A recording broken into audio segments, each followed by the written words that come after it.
चलिए मंगलाचरण। तीन भुवन में सार, वीत राग विज्ञान था।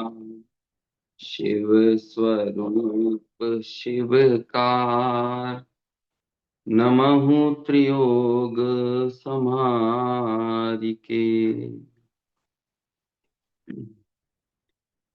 छह ढाला की अंतिम ढाल पर अपनी चर्चा चल रही है और इसके अंतर्गत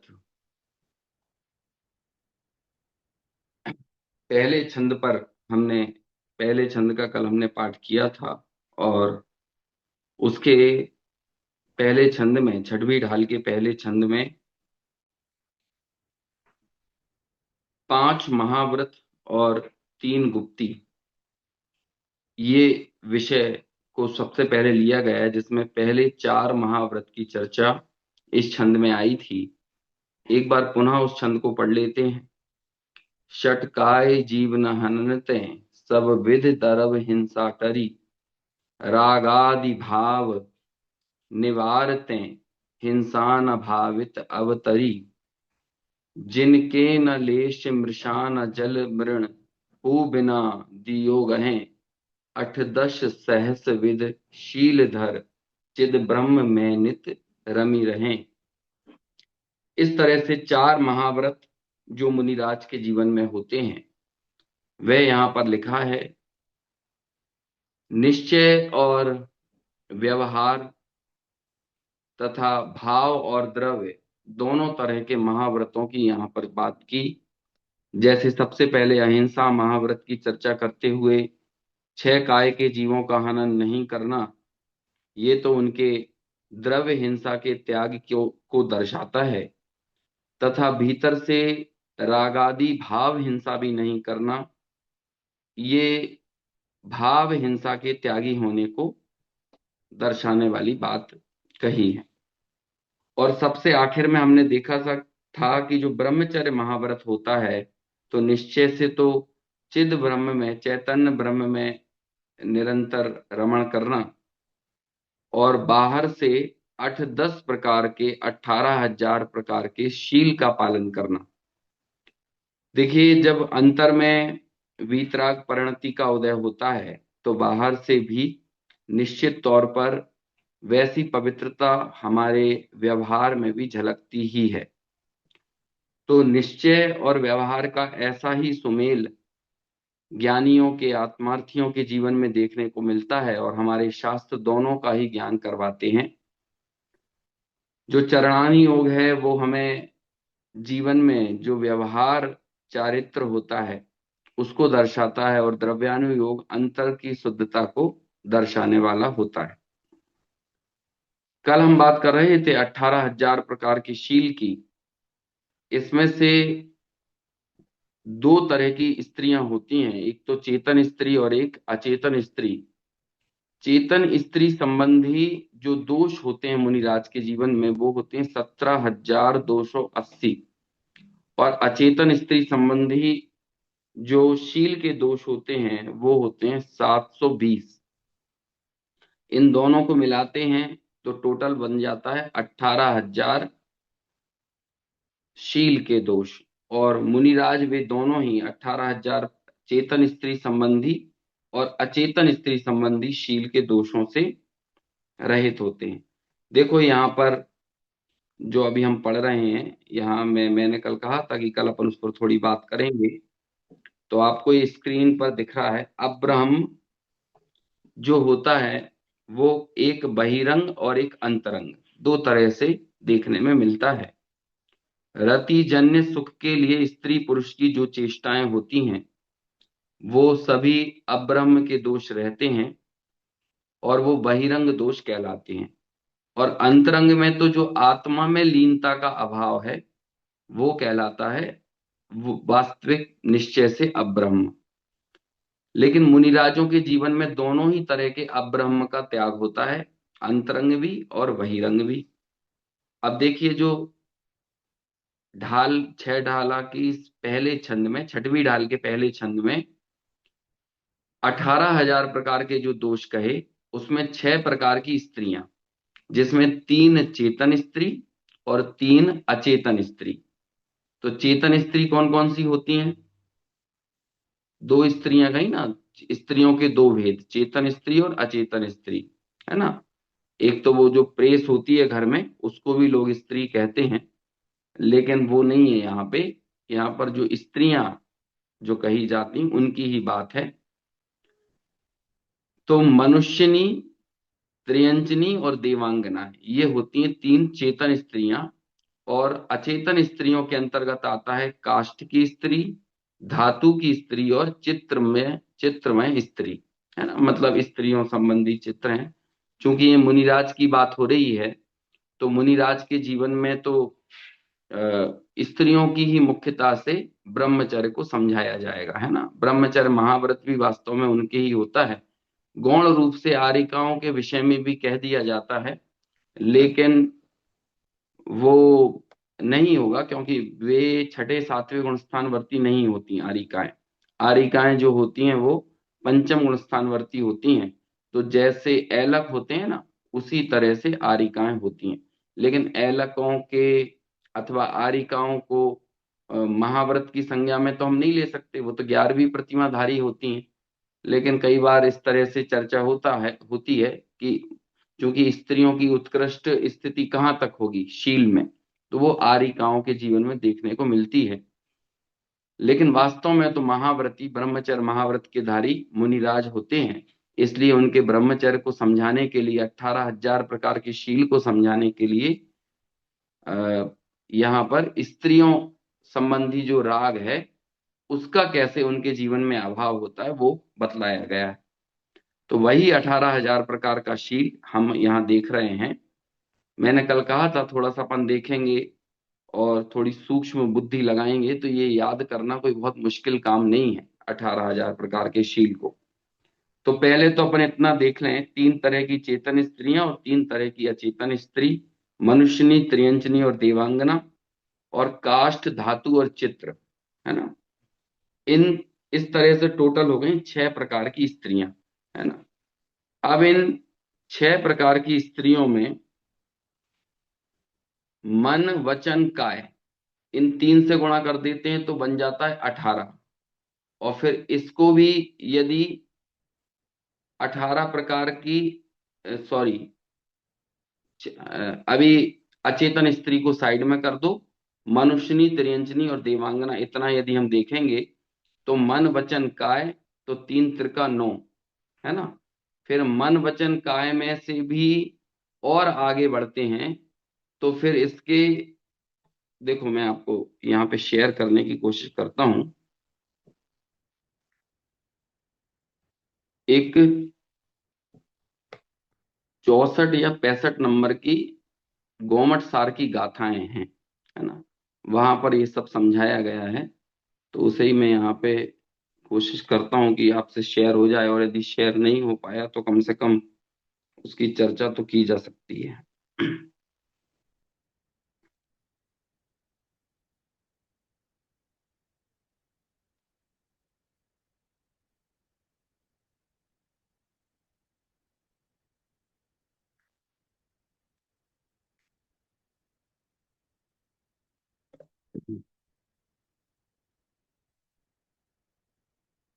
और इसकी भी 2 विवक्षाएं आती हैं 18,000 प्रकार की शील में। एक तो करण, मन, वचन, काय, इस तरह से 3 करण से समझाया जाता है।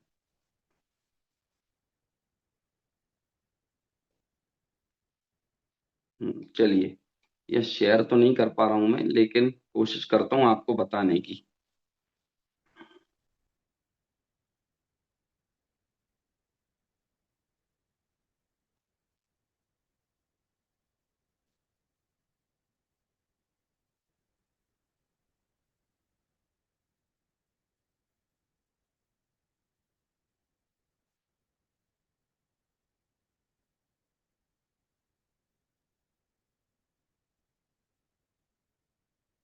स्क्रीन पे आपको दिख रहा है ये अब यहाँ पर? अच्छा, वो पूरा शेयर नहीं हो पा रहा है।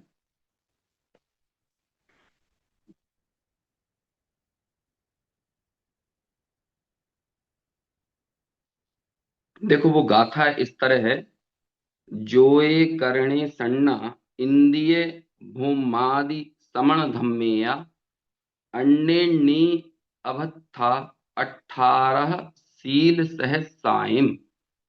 ये गाथा है। उसमें देखो, योग, करण, संज्ञा, इंद्रिय और पृथ्वी। देखो एक ट्रिक है, 18,000 प्रकार के शील को याद करने की ट्रिक है। 3, 3, 4, 5 और 10, 10, ऐसे ये नंबर याद रखना पड़ेगा अपन को। 3, 3, तो 3, 3 क्या होते हैं? 3 योग और 3 करण, 4 संज्ञा, 5 इंद्रिय, पृथ्वी आदि 10 भेद और 10 धर्म, है ना। इस तरह से वो 18,000 प्रकार का शील मुनि राजों के पलता है। एक चेतन अचेतन स्त्री वाला जो हम वेद देख रहे थे, एक वो भी है, लेकिन एक इस तरह से भी 18,000 प्रकार का शील है। देखो कैसे। सबसे पहले 3 योग, मन वचन और काय। फिर इसी का मन वचन और काय, ये 3 करण, मन वचन काय की अपेक्षा, है ना। देखो मन वचन काय, ये शुभ क्रियाओं का संयोग होना, ये योग है। फिर क्रिया या परिणामों को कहते हैं करण। मन वचन काय का अशुभ क्रिया से संयोग होना, वो कहलाता है करण। तो 3 त्रिका 9 और 4 संज्ञाओं से इन्हें गुणा करो, तो आहार, भय, मैथुन और परिग्रह, ये 4 हो गई संज्ञाएं। फिर इनका भी 3, 3, 9 और 9 चुक्को, 9 दूनी 18, 9 तिया क्या कहते हैं 27 और 9 चुको 36, है ना। फिर इन्हें 5 इंद्रियों से गुणा करोगे तो 36 इंटू 5 तो बराबर हो जाते हैं 180। फिर 180 को पृथ्वी, जल, अग्नि, वायु, प्रत्येक वनस्पति, साधारण वनस्पति, द्विइंद्रिय, त्रिइंद्रिय, चतुर्इंद्रिय और पंचइंद्रिय, इस तरह से ये जीवों के भेद हो गए। तो 10 प्रकार के जीव। और फिर तो कितने हुए? 180 इंटू 10 बराबर 1800, और फिर 1800 को 10 धर्मों से गुणा करके, यदि क्षमा, मार्दव, आर्जव, सत्य, शौच, संयम, है ना, तप, त्याग, आकिंचन और ब्रह्मचर्य, है ना, इस तरह से भेद करने पे 18,000 प्रकार का शील। इसमें 10 प्रकार के जीवों की विराधना भी नहीं करना, वो भी मुनिराज के शील के भेदों में आता है।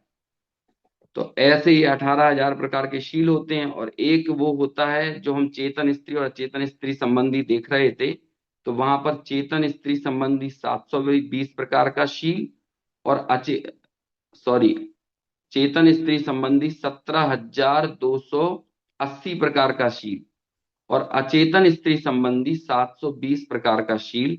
ऐसे वो 18,000 प्रकार का शील होता है। थोड़ा सा यदि एक दो बार अपन इसकी एक्सरसाइज करते हैं तो इसे याद किया जा सकता है, ये कोई बड़ी बात नहीं है। लेकिन खैर, मोटे मोटे तौर पर तो इतना ही याद आप रखिए कि कितने तरह का शील है। 18,000 प्रकार का शील ये मुनिराज के जीवन में होता है। विशेष विशेष तो जब आप देखते चले जाएंगे तो उसका कोई एंड नहीं है। अभी अपन यहाँ पर अगले छंद की तरफ, अब छेड़ाला में तो इतना विस्तार नहीं दिया है, तो अपन को तो ज्यादा बात नहीं करना,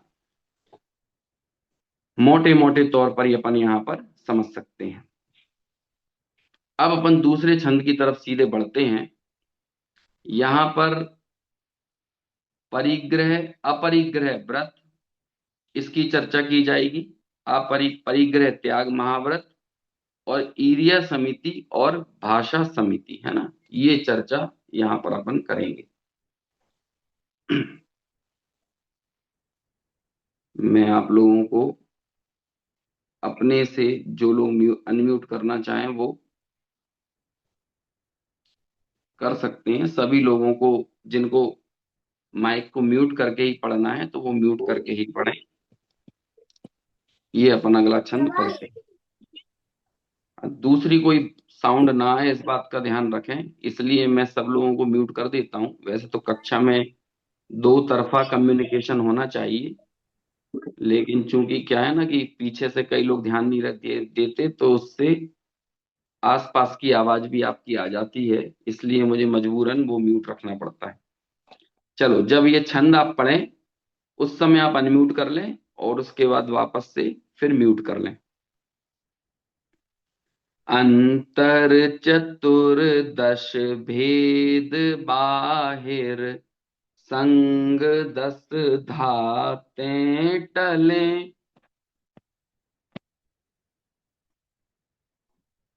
भी आप लोग चाहें तो माइक अनम्यूट कर सकते हैं, कर पा रहे हैं कि नहीं?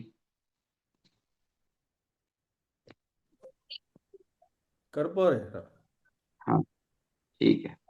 कुछ ऐसा करो आप कि हम लोग कब जो चाहें तो अनम्यूट कर सकें।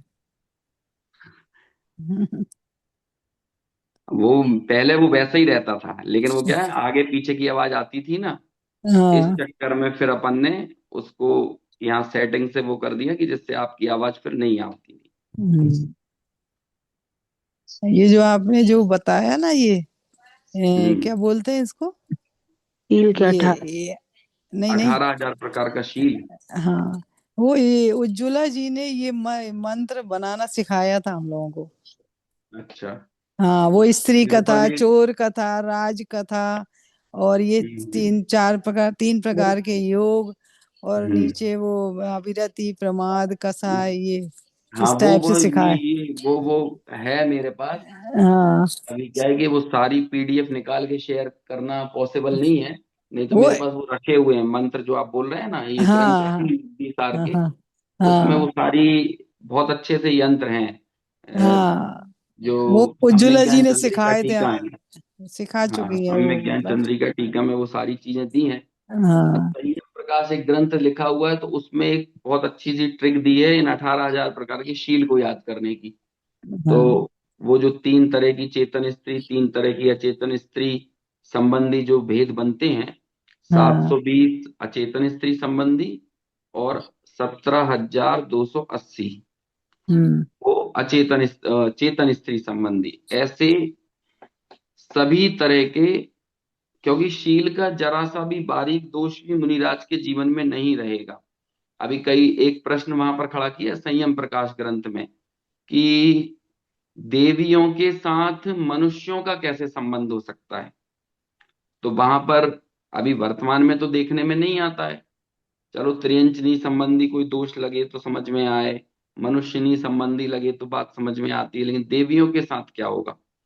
तो कहते हैं कि शास्त्रों में तो ऐसी कथाएं मिलती है ना, यदि शास्त्र प्रमाण है तो वहां पर अपन पढ़ते हैं कि जैसे कि सीता जी का जीव था, जो कि 16वें स्वर्ग में प्रतीन्द्र बना, लेकिन जब उसने रामचंद्र जी के ऊपर अ, रामचंद्र जी को अ, उपसर्ग करने का ख्याल आया ना, अब उपसर्ग अकेले द्वेष से नहीं होता है, राग से भी उपसर्ग होता है।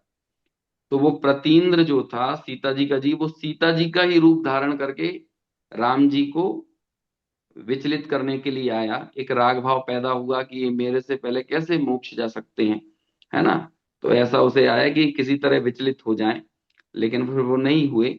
और फिर उस जीव को भी, जो प्रतीन्द्र थे, सीता जी का जीव था, उसे भी अपने उस परिणाम के ऊपर एक तरह से उसने तिरस्कार किया, ऐसा परिणाम जो आया राग भाव का। तो वहां उसने सीता का रूप धारण किया उस प्रतीन्द्र ने। तो वो कैसा, यदि वो राग पैदा होता तो उस राग को किस श्रेणी में अपन रखते? वो तो यही कहलाता ना, देवांगना के प्रति ही तो देवी ही एक देव ने ही तो रूप धारण किया था। तो जब देव नीचे आ सकते हैं, तो ऐसे कोई देवी भी आ सकती है, देवांगना भी। और फिर वो भी इस तरह से किसी को विचलित करने का, मुनिराजों को विचलित करने का प्रयास कर सकती है। तो इस तरह से संपर्क की बात देवांगनाओं का और मुनि राजों का, ऐसे वो संपर्क की जो बात है ना, मनुष्यों के साथ संपर्क की बात, वो शास्त्रों में पढ़ने में आती है। तो इसलिए वो भेद बनाए गए हैं। अब आज हम वर्तमान के हिसाब से हमें क्या देखने में मिलता है, इस हिसाब से चर्चाएं नहीं की जाएंगी। शास्त्रों में तो आगम के अनुसार जो चर्चाएं रहती हैं, जो कि आप्त के वचनों में निबंधित है, वैसा ही शील का भी पूरा प्ररूपण किया जाएगा। और फिर बाकी बहुत तरह की और भी चर्चाएं रहती हैं। अब अचेतन स्त्री संबंधी मेन का विश्वामित्र, हाँ ऐसी चर्चाएं भी पढ़ते हैं अपन सनातन धर्म में, जो जो भी ग्रंथ हैं उनके द्वारा माने गए, वहां पर ऐसी चर्चाएं भी आती हैं। दूसरा, देखो कितनी सूक्ष्म बात है कि काष्ठ की स्त्री, पाषाण की स्त्री और चित्रमय स्त्री, अब ये भी राग के कारण बनते हैं। और ये सब ब्रह्मचर्य प्रतिमा जब होती है ना, जो सातवीं प्रतिमा है, ये तो पांचवें गुण स्थान में होती है और गृहस्थों के जीवन में होती है। वहां पर भी ब्रह्मचर्य प्रतिमा में बड़ा सूक्ष्म विवेचन है उस प्रतिमा में। और ये जो संयम प्रकाश ग्रंथ है, यहाँ पर ब्रह्मचर्य प्रतिमा के अंतर्गत ही शील के कई दोष बताए हैं। मुनिराज का जीवन तो बहुत उत्कृष्ट है। अरहंत परमेष्ठी को शैलेश कहते हैं। उन्हें भी 18,000 प्रकार के शील का सर्व था।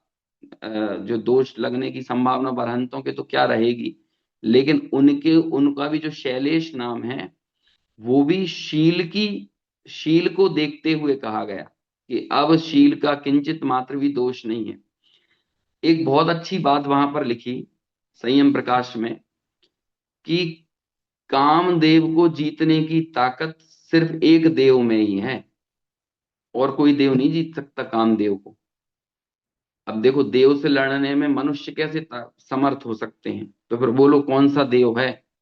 देव से लड़ने के लिए देव ही तो चाहिए। तो कहते हैं कामदेव से लड़ने में एक ही व्यक्ति समर्थ हो सकता है, जिसके पास आत्मदेव का बल हो। आत्मदेव के बल के बगैर कामदेव को परास्त करना संभव आसान काम नहीं है। जब हम भक्ति करते हैं महावीर भगवान की कुमारावस्थायाम, कि हे महावीर स्वामी, आपने कुमारावस्था में ही उस काम को हरा दिया जिस काम ने पूरी दुनिया को जीता है, लेकिन आपने कुमार अवस्था में ही उसको हरा दिया। इसी तरह से भक्तामर स्तोत्र में एक छंद आता है कि क्या कहते हैं, कल्पांत काल चलिता चलीन करके, वो छंद है ना, कौन से नंबर का है, जब कल्प के अंत में जो पवन चलेगी, हवाएं चलेंगी, तो उन हवाओं से बड़े बड़े मंदिर भी ढह जाएंगे। लेकिन कहते हैं कि क्या सुमेरु पर्वत ढह सकता है उन कल्पांत काल, कल्प के अंत, कल्प का अंत मतलब ये जो, जहां पर ये अपनी क्या कहते हैं, भोग भूमि वगैरह होती हैं, वहां पर जहां परमानेंट भोग भूमियां रहती हैं, वहां पर तो ऐसी स्थिति नहीं बनती। लेकिन जहां कर्म भूमियां होती हैं, और कर्म भूमियां हों, और फिर वहां पर ये जो भोग भूमि और कर्म भूमि का विधान होता है, जहां पर काल परिवर्तन होता है, तो काल परिवर्तन के कारण जो क्षेत्र में भी बदलाव आते हैं, जहाँ परमानेंट एक जैसी व्यवस्था रहती है, वहां पर तो सवाल ही पैदा नहीं है कल्पांत काल का। जैसे विदेश क्षेत्र में है ना हमेशा चौथा काल, लेकिन हमारे यहाँ क्या होता है, काल परिवर्तन होता है। तो जहां कहीं भी काल परिवर्तन हो, तो वहां पर कल्प के अंत में ऐसी भयंकर हवाएं चलती हैं कि जो बड़ी बड़ी स्थिर रचनाएं जो होती हैं उनको भी परिवर्तित कर देती है। लेकिन वहां पर प्रश्न किया कि चलो ठीक है, कल्प के अंत में चलने वाली हवाओं से सब कुछ तो ढह जाएगा, लेकिन क्या सुमेरु पर्वत जैसे महा स्थिर पर्वत को भी डिगा सकती हैं? तो नहीं डिगा सकती। तो ऐसे ही कहते हैं कि ये कामदेव जो है ना, ये अच्छे अच्छे वीर पुरुषों को भी डिगा देता है। दिग्विजय जिन्होंने की है, ऐसे दिग्विजय करने वाले पुरुषों को भी ये डिगा दे। लेकिन क्या इस काम में ऐसी सामर्थ्य है जो आदिनाथ भगवान आपको डिगा दे? आदिनाथ भगवान की वंदना कर रहे हैं ना भक्तामृत स्तोत्र में, तो आपको क्यों नहीं डिगा पा रहा? क्योंकि आपके पास आत्मदेव का बल है, यानी आपके पास स्वभाव का बल है। तो कहते हैं कामदेव को हराने में वही समर्थ हो सकता है जिसके पास आत्मदेव का बल होता है। अदरवाइज आप सोचो, ऊपर ऊपर से कोशिश करो कि आप ब्रह्मचर्य का पालन कर लो, लेकिन वास्तव का वास्तविक ब्रह्मचर्य ना हो। यही बात तो लिखी थी ना, जो हम पहला छंद पढ़ रहे थे, तो उसमें चरण देखो, चिद ब्रह्म में नित रमी रहे। जो चैतन्य ब्रह्म में, चिद ब्रह्म में रमता है, उसके 18,000 प्रकार के शील स्वयं ही पलते हैं। लेकिन जिसके पास चिद ब्रह्म का बल ना हो, वो भला कैसे पालने में समर्थ हो सकता है। तो ऐसे बहुत अच्छी चर्चाएं, निश्चय व्यवहार परक, वहां पर संयम प्रकाश एक ग्रंथ है, वीरसेन, क्या नाम था, सूर्य सूर्य सूर्य सूर्य कीर्ति या ऐसा कुछ नाम है ना, उन मुनिराज के द्वारा लिखा हुआ, मेरे पास यहाँ रखा हुआ है। अब वो सारी चीजें निकालूं और वो चर्चाएं करूं तो अपना जो मूल विषय है वो अनावश्यक बहुत विस्तृत हो जाएगा। छह डाला की खूबसूरती इसका संक्षेपीकरण है। तो हम ज्यादा चाहते नहीं है कि वो सारी चर्चाएं छेड़कर इस विषय को और ज्यादा विस्तृत करें। लेकिन मुनिराज का जीवन बहुत अद्भुत होता है। और इन मूलाचार आदि ग्रंथों में जब हम ब्रह्मचर्य महाव्रत को पढ़ते हैं तो फिर हमें पता चलता है कि कैसे उनके जीवन में ये जो ब्रह्म है, ब्रह्मचर्य है, वो पालन वे कर पाते हैं और बड़ी सहजता से पलता है। इसमें कोई बहुत जोर जबरदस्ती होती हो, छीना झपटी होती हो, है ना, कोई बहुत विकल्प होते हो, बहुत विकलता होती हो, ऐसा नहीं है। स्वरूप का अवलंबन जब गहराता है तो स्वयमेव ही ये तीन कषाय चौकड़ी के अभाव में मुनिराज के जीवन में इस ब्रह्मचर्य महाव्रत का पालन होता है।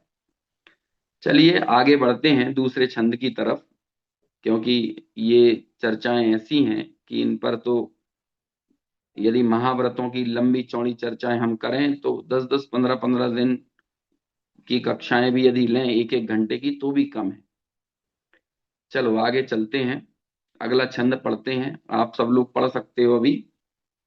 वो तो क्या है कि आपके इस कक्षा संबंधी प्रश्न हो तब तो कोई समस्या नहीं है। अभी कर पा रहे हैं आप लोग अनम्यूट? एक आध कोई करके देखिए। नहीं हो रहा? नहीं हो रहा है, अच्छा। है तो। हाँ, ये हो तो रहा है। आप वो बटन दबाएंगे तो हो जाएगा, है ना। चलो अभी पढ़ेंगे तो आप सब लोग बोल सकते हैं। अंतर चतुर्दश भेद बाहिर भंग अंग दस धार। टले। हाँ, किसी का मैसेज आया था, चलो वो कुछ और बता रहे थे। नहीं हो रहा? ऐसा कैसे नहीं हो रहा है? चलिए अब देखिए। अब हो अब रहा तो हो जाएगा। अंतर चतुर्दश चतुर्दश भेद बाहिर बाहर संग अंग दस धाते टले। परिमाण परिमाग तजी तजित तो कर मही लखी समिति समिति व्याते चले। चले जग जग तो हित हित कर सब सब अहित अहित कर हर सुख सुख दुखद सब वे संशय संशय हरे। हरे भ्रम भ्रम रोग रोग हर हरे के जिनके बचन वचन मुख चंद्र चंद्र दे दे अमृत अमृत हरे। भरे। ठीक है ना। अब म्यूट कर लीजिए। कितने अच्छी ये पंक्तियां हैं। जब मुनिराज के जीवन की चर्चा चलती है तो अक्सर आप लोगों ने ये पंक्ति सुनी होगी, भ्रम रोग हर जिनके वचन मुख चंद्र तैं अमृत झरे। ये में से तो मुनिराज बोलते ही नहीं है, लेकिन यदि बोलते हैं तो कैसा बोलते हैं?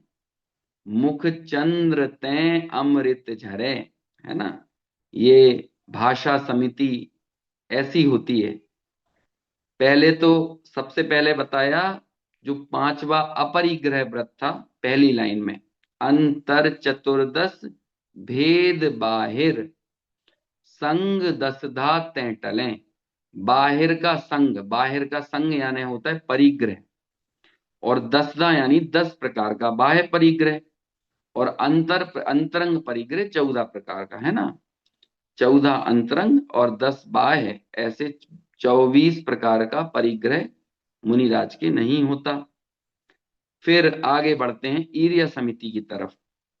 परमाद तजी, प्रमाद को तज कर, चौकर, कर यानी होता है हाथ, और चौ यानी होता है चार, चार हाथ मही, मही यानी जमीन, लखी, लखी यानी देखना, चार हाथ जमीन देखकर और प्रमाद टालकर, प्रमाद टालने का मतलब होता है शिथिलाचार पूर्वक नहीं चलेंगे, है ना, यत्नाचार पूर्वक उनका जीवन होगा, यत्न पूर्वक, बेहोशी नहीं रहेगी चलते समय, उठते समय, बैठते समय, किसी भी क्रिया करते समय बहुत जागृत विवेक के साथ वे चलते हैं।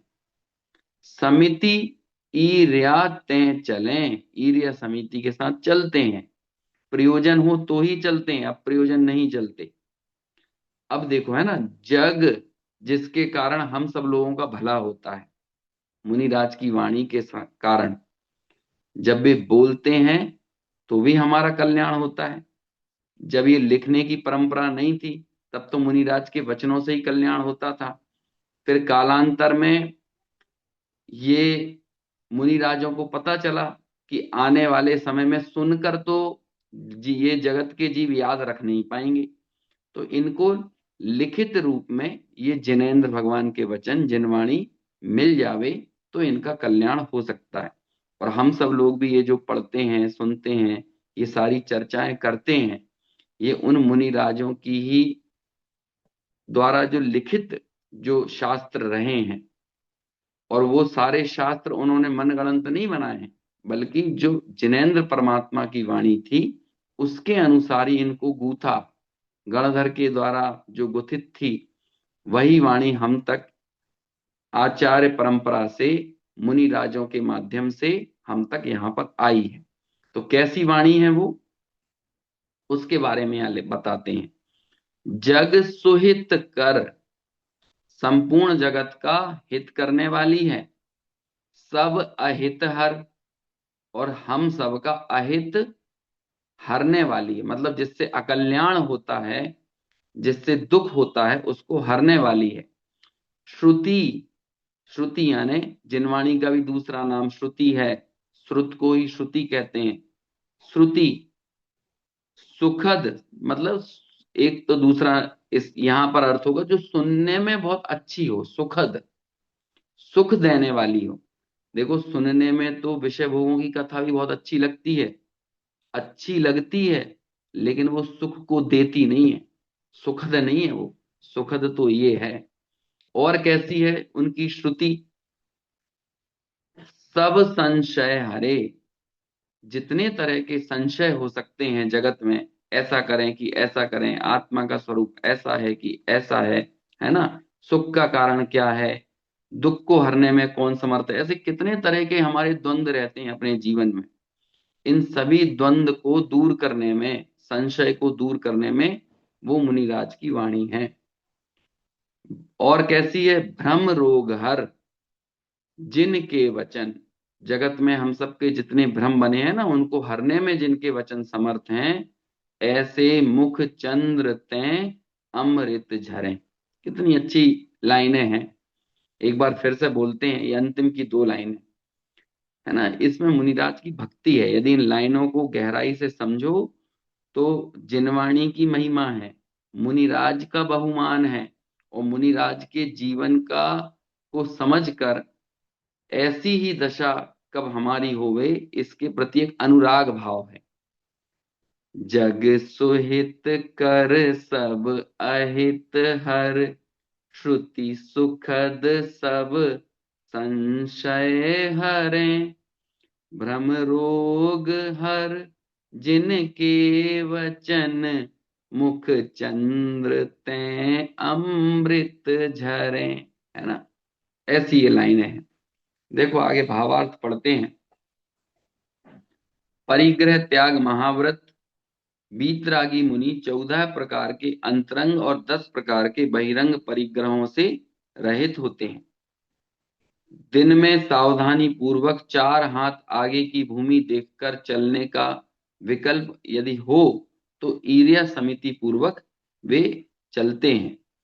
भाषा समिति, जिस प्रकार चंद्रमा से शीतलता रूप अमृत झरता है, उसी प्रकार मुनि के मुख चंद्र से जगत का हित करने वाले, सर्व अहित का नाश करने वाले, सुनने में सुख कर सर्व प्रकार की शंकाओं को दूर करने वाले और मिथ्यात्व, विपरीतता या संदेह रूपी रोग का नाश करने वाले ऐसे अमृत वचन निकलते हैं। ये यहाँ पर 5 समितियों में से सिर्फ 2 समिति की बात की। कौन कौन सी है पांचों समिति? ईर्य समिति, भाषा समिति, ऐष्णा समिति, आदान निक्षेपण समिति और प्रतिष्ठापन समिति। ये सारी चर्चा कुछ ही महीनों पहले अपन तत्वार्थ सूत्र में भी पढ़कर आए हैं, तो एक तरह से यहाँ रिवीजन भी चल रहा है। 5 महाव्रत, 3 गुप्ती, 5 समिति, फिर इंद्रिय विजय, 7 शेषगुणी, सब चर्चाएं वहां पर हुई थी। आदान निक्षेपण समिति और प्रतिष्ठापन समिति। सच्ची समिति किसे कहते हैं, है ना? निश्चय परक, रक्षा के हेतु ही समिति नहीं है। मुनि को किंचित राग होने पर गमनादि क्रियाएं होती हैं, वहां उन क्रियाओं में अति आसक्ति के अभाव से प्रमाद रूप प्रवृत्ति नहीं होती, तथा दूसरे जीवों को दुखी करके अपना गमनादि प्रयोजन सिद्ध नहीं करते, इसलिए उनसे स्वयं दया का पालन होता है। ये सच्ची समिति है। इसमें से यहाँ 2 समितियों की बात हुई। ईर्य समिति, प्रमाद को छोड़कर प्रयोजनवश दिन में 4 हाथ आगे जमीन देखकर प्रासुक भूमि पर चलना, सो ईर्य समिति। इसमें 4 चीजों को यहाँ पर लिया, मार्ग शुद्धि, उद्योत शुद्धि, उपयोग शुद्धि और आलंबन शुद्धि। ईर्य समिति के पालन करते समय ये 4 चीजें होती हैं। कौन कौन सी? पहली मार्ग शुद्धि, दूसरी उद्योत शुद्धि, तीसरी उपयोग शुद्धि और चौथी आलंबन शुद्धि। देखो ये सारी बातें ना उनके 28 मूल गुणों में आती हैं, और इन 28 मूल गुणों के पालन से ही द्रव्य लिंग की पहचान की जा सकती है। हम लोग भावलिंग को तो कभी नहीं पकड़ सकते, लेकिन द्रव्य लिंग को पकड़ना ही अति आवश्यक है। यदि द्रव्य लिंग ना हो तो भावलिंग तो होगा ही नहीं, क्योंकि ऐसा ही निमित्त नैमित्तिक संबंध है ना? और भावलिंग हो तो द्रव्यलिंग होगा ही होगा, लेकिन यदि जिसके द्रव्यलिंग का ठिकाना ना हो तो गारंटी से भावलिंग नहीं होगा। यही निमित्त नैमित्तिक आपस में संबंध है। अब देखो, चलना, मुनि राजों के चलने को देखकर आप द्रव्यलिंग की पकड़ कर सकते हैं। मार्ग शुद्धि क्या है? ईर्य समिति में हरित काय पर और त्रस काय से रहित मार्ग हो, ऐसी जगह पर चलेंगे। धूप और सवारी आदि से जो तप गया हो, जहां से सवारी निकल गई हो, वो कहलाती है मार्ग शुद्धि। उद्योत शुद्धि, सूर्य के प्रकाश में चलेंगे, अंधेरे में और कृत्रिम लाइट में नहीं चलना। तीसरा उपयोग शुद्धि, उपयोग केंद्रित करके चलना, बातचीत करते हुए, है ना, ऐसे नहीं चलना, पैरों को सावधानी से उठाकर चलना। और आलंबन शुद्धि यानी होता है बिना प्रयोजन विहार नहीं करना। गुरु वंदना, तीर्थ वंदना आदि के निमित्त से ही उनका गमन आदि होता है, अथवा आहार आदि क्रियाओं के लिए जब वे निकलते हैं उस काल में वे गमन करते हैं। तो ये हुई ईर्या समिति। भाषा समिति क्या है? आगम के अनुसार हित मित प्रिय वचन बोलना, सो भाषा समिति है। कैसी होती है मुनिराज की वाणी?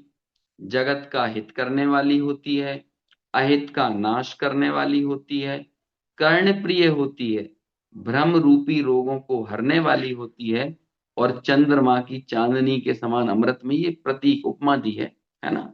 जैसे कि चांदनी शीतल होती है, ऐसी मुनिराज की वाणी भी शीतलता ही देने वाली होती है। मतलब दुखों को, कषायों को शमित करने वाली होती है। समता हम सबके जीवन में भी वैराग्य और साम्य भाव की प्रेरणा देने वाली होती है। तो इस तरह से इस दूसरे छंद में 3 बातें आई, परिग्रह महाव्रत और ईर्या और भाषा समिति का क्या स्वरूप है वो यहां पर समझाया।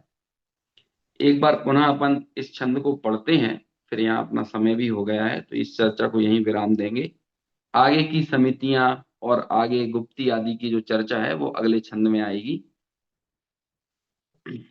चलिए पढ़ते हैं, अनम्यूट कर देता हूं मैं।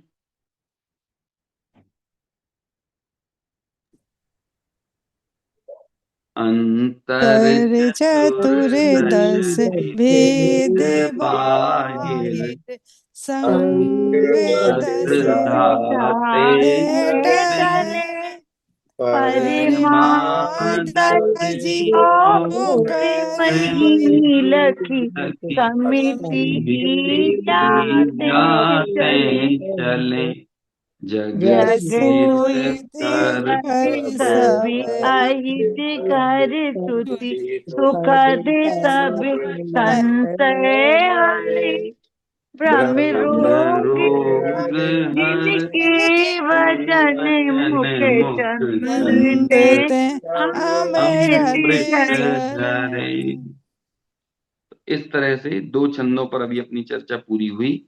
तीसरे छंद पर, जहां पर बाकी की तीन समितियां और गुप्ती आदि की जो चर्चा है वो उस छंद में की जाएगी, वो अपन आगे कल करेंगे। चिन्वाणी स्तुति।